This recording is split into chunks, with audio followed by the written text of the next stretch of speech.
Olá, Nono, tudo bem? Tudo bom? Como vão vocês? Espero que todos vocês estejam bem, né?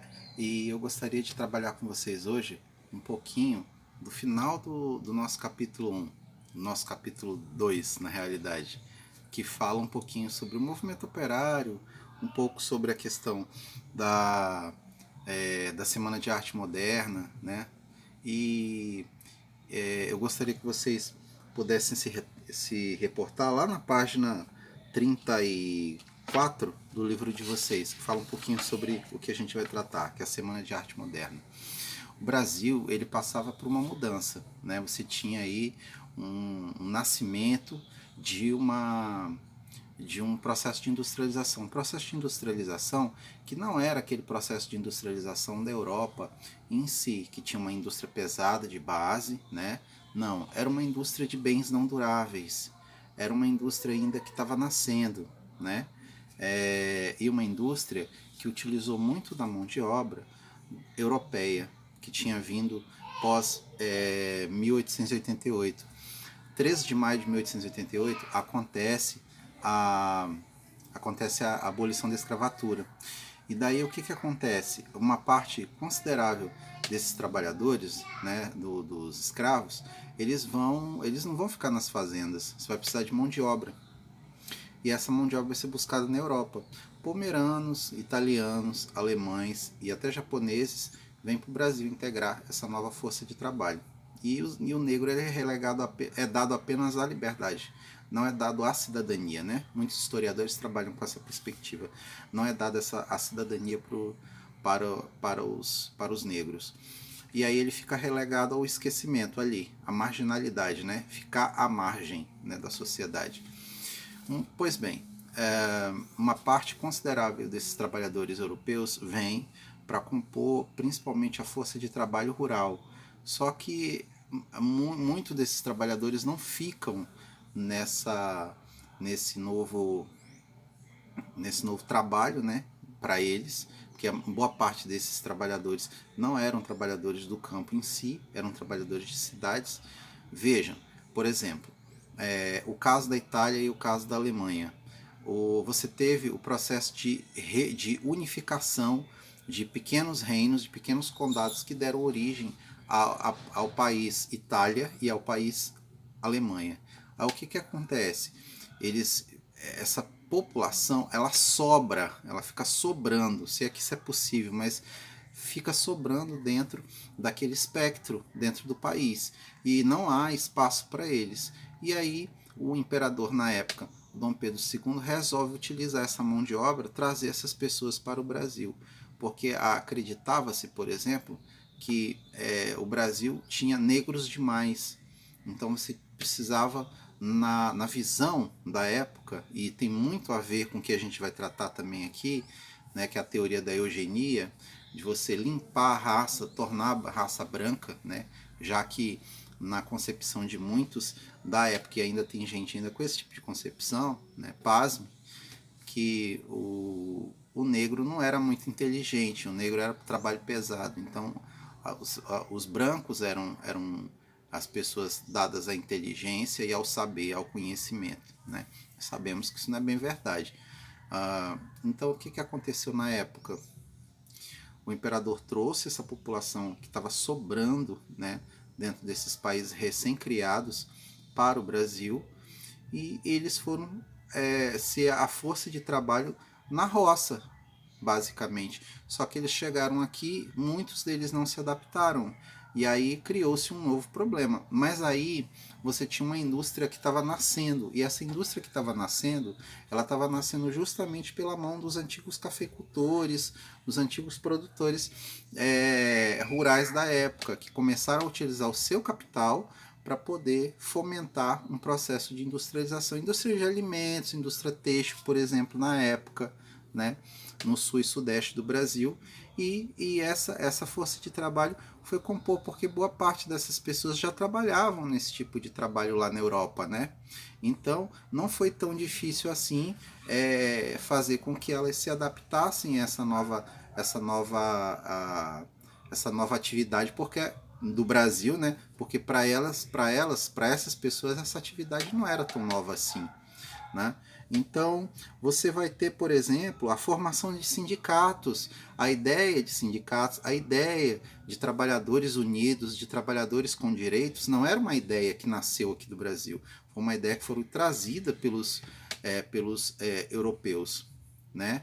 Os primeiros partidos, por exemplo, de orientação sindical, de orientação de trabalhadores, as ideias, por exemplo, que a gente conhece hoje como ideias do socialismo científico, né, e do comunismo, né, são, ou do mesmo do socialismo utópico, que deu origem ao anarquismo e ao anarcossindicalismo, que foi a veia, né, mais à esquerda, que fundamentou os sindicatos no Brasil, foi trazido pelos europeus. Foram os europeus que trouxeram, foram eles que pensaram jornais, que passaram a criticar o governo, né, as políticas de governo, que eram políticas, obviamente, para os burgueses. Né? O governo brasileiro nunca foi pró-trabalhador. Né? Eram governos muito ligados à elite burguesa, né? A um Estado liberal e conservador nos costumes. Era assim a característica do Brasil desde o Império. Né? Mudou para a República, mas isso continuou. Né? Vamos lá.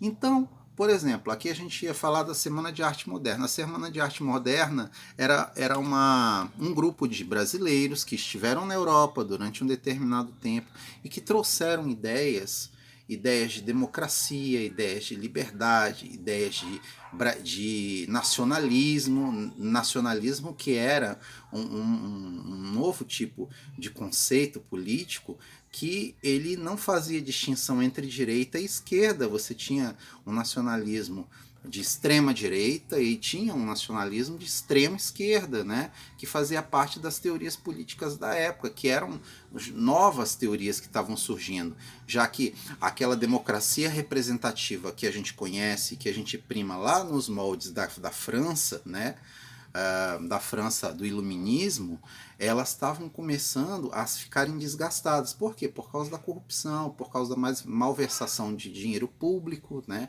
Isso não é algo novo, é algo que vem de longa data. Né? Tem data, inclusive, de começo.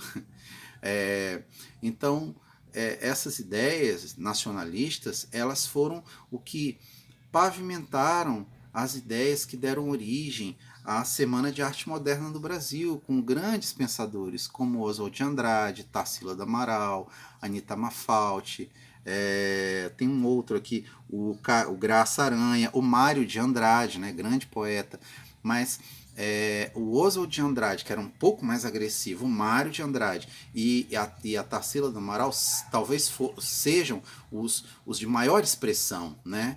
E sobretudo, por exemplo, o relacionamento, inclusive amoroso, que nasceu entre o Oswald de Andrade e a Tarsila do Amaral, que desembocou no casamento dos dois, que eles foram casados. Né?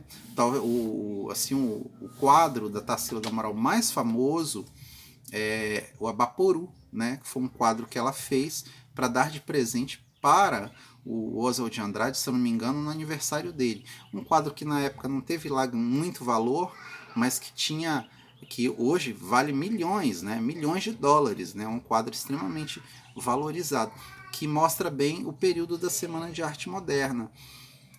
O que tem de nacionalista na ideia? O que eles queriam? Que o Brasil usasse as suas características, a nossa ideia de brasilidade, fosse, por exemplo, um mote para criar uma nação que fosse soberana, que fosse nacionalista, que fosse lá no negro, no índio e no branco, e criasse a sua identidade, um país com uma identidade baseado nas três raças, né? Que na época você definia isso como raça, né? O negro, o branco e o índio como raça. Isso não... Existe a raça humana, todos nós sabemos, né? Mas na época, por causa das teorias de eugenia, de que existia raças superiores e raças inferiores, criou-se essa forma de pensar, que é totalmente absurda hoje para a nossa época, totalmente avessa a ideia de ciência, por exemplo, porque a própria ciência na época trabalhava com essa ideia de que determinada raça era mais forte ou mais fraca, né? E isso deu origem, inclusive, à teoria de que, pelo fato de você ter uma raça superior, você poderia ter um povo que governasse, por exemplo, o mundo todo, que era a ideia, por exemplo, dos nazistas, né? Você vai ter o nazismo, vai ter o fascismo, vai ter o comunismo, né? São teorias na época que se baseavam numa pseudociência e que deram origem a grandes movimentos políticos na época que foram, digamos assim, o combustível para a Segunda Guerra Mundial. Mas então quer dizer que o movimento da arte moderna está ligado a essa linha de pensamento, professor? No que diz respeito ao nacionalismo, sim. No que diz respeito ao nazismo ou fascismo, não. É outra coisa. O nacionalismo, creio que ele é, inclusive, benéfico em qualquer tipo de democracia. Se você precisa ter, de certa forma, a busca por um progresso, por uma identidade, por um país melhor. E isso é pautado na crença de que você tem condições, como nação, disso e de que seu povo tenha capacidades, né? E o nacionalismo se baseia nisso, mas não precisa se basear na destruição do outro, né? Vejo que isso é extremamente negativo nesse aspecto. Então depende muito de como se pensa as coisas. Os pensadores e artistas da Semana de Arte Moderna tinham essa ideia, né? Por exemplo, o Heitor Villa-Lobos, ele compôs uma ópera, né, pensando no indígena, né, pensando na expressão do indígena. Grandes pensadores, grandes pintores como Tarsila do Amaral, como Vitor Brecheret, que fez esculturas lindas no estado de São Paulo, ele vai buscar lá, na época, nos bandeirantes, nos portugueses, a ideia de que é um povo pioneiro, guerreiro, que desbravou os territórios para que o Brasil fosse o país que ele é hoje, né? E de certa forma ele tem uma certa razão nesse aspecto, não totalmente, né? Porque afinal de contas, o Bandeirante não era exatamente um herói, ele era um desbravador que tinha interesses particulares, interesses financeiros, né? Ele estava querendo sobreviver na realidade, né? A busca por riqueza, e essa riqueza às vezes passava por aprisionar e matar indígenas, né? Então isso não é uma coisa tão boa assim, né, nesse aspecto. Mas se você for olhar por outro lado, o Bandeirante foi extremamente importante para definir as fronteiras, por exemplo, do Brasil como a gente conhece hoje. Então nesse aspecto foi benéfico, foi positivo, né? Então isso deve ser pensado também. A Semana de Arte Moderna teve essa preocupação em procurar onde havia uma veia positiva do nacionalismo brasileiro, onde nós poderíamos, por exemplo, fazer com que o Brasil olhasse para si e disse: nós também somos uma nação, nós também somos um Estado-nação, nós também podemos ter protagonismo no mundo, nós podemos ter grandes artistas, nós podemos ter pessoas importantes, nós podemos marcar a nossa história dentro da humanidade, né? Então nesse aspecto foi muito positivo também a Semana de Arte Moderna, e os artistas da Semana de Arte Moderna são importantes, são pessoas importantes. As obras, por exemplo, a obra de Mário de Andrade, Macunaíma, né, que conta um pouco sobre um pouco da indolência do brasileiro, aquela preguiça que o Macunaíma tem, que ele não quer nascer, ele fica adulto dentro do ventre da mãe e fica com preguiça de nascer. Não, então fala um pouco disso também. Tem um pouco de um preconceito carregado, mas na época isso era normal, isso fazia parte do mote do pensamento político da época, né? Não precisa fazer parte do nosso, e a gente pode tirar boas lições dos pensadores dessa época, da Semana de Arte Moderna, do que eles desejavam, porque afinal de contas, eles não foram buscar o que tinha de pior na Europa até para trazer para o Brasil e criar uma identidade brasileira. Não, eles foram buscar o que havia de melhor para criar uma identidade de um país rico e poderoso, e que teria futuro, que seria uma grande nação e que poderia ter de fato o seu lugar no mundo, né, de destaque, né? E acredito que eles tinham razão, que aquilo que eles estavam buscando era algo importante, era de fato algo que fizesse marcar um novo caminho do Brasil no mundo. Na mesma época você vai ter a revolta da Chibata. Imagina a Marinha do Brasil utilizava como castigo, chibatadas como castigo para os marinheiros que eram insurgentes. E o nosso João Cândido, o nosso mestre-sala dos mares, vamos dizer assim, marcou essa revolta. Eles pegaram um dos encouraçados, apontaram para a cidade do Rio de Janeiro e disseram que se o governo não cumprisse com as exigências de diminuir os castigos contra os marinheiros, eles iriam bombardear a cidade, né? E a princípio o governo concordou com tudo, mas depois que ele conseguiu prender todos os revoltosos, eles foram dizimados, alguns deles foram deportados para a Amazônia no vapor satélite. O João Cândido foi dada a mais cruel das sentenças. Ele não foi solto coisíssima nenhuma, e ele ficou anos preso na Ilha das Cobras, sofreu castigos terríveis, torturas terríveis, até que ele morreu doente e esquecido, né? Somente há pouco tempo o João Cândido é considerado como uma pessoa importante na história do Brasil, mas ele é persona não grata até hoje na Marinha, né? A Marinha tem ele como traidor, e eu não acho que ele fosse um traidor, muito pelo contrário, é de fato um dos heróis da República, né? Só que os heróis da República geralmente são conhecidos como desertores ou como bandidos, mas isso é uma coisa que a história ainda vai rever. Eu acredito que a história deve rever esses absurdos cometidos por ela ao longo da história do Brasil, né? Quem de fato deveria ser visto como alguém importante é visto como alguém que transgrediu a ordem vigente e que é contra o Estado.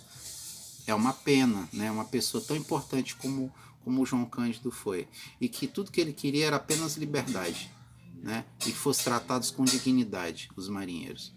Bom, a gente fica por aqui no capítulo 2, pessoal, e a gente fecha então o nosso capítulo, e na próxima aula a gente já vai discutir, já que a gente entrou nesse assunto das teorias de eugenia, nazismo, fascismo, a gente entra diretamente na Primeira Guerra Mundial, ok?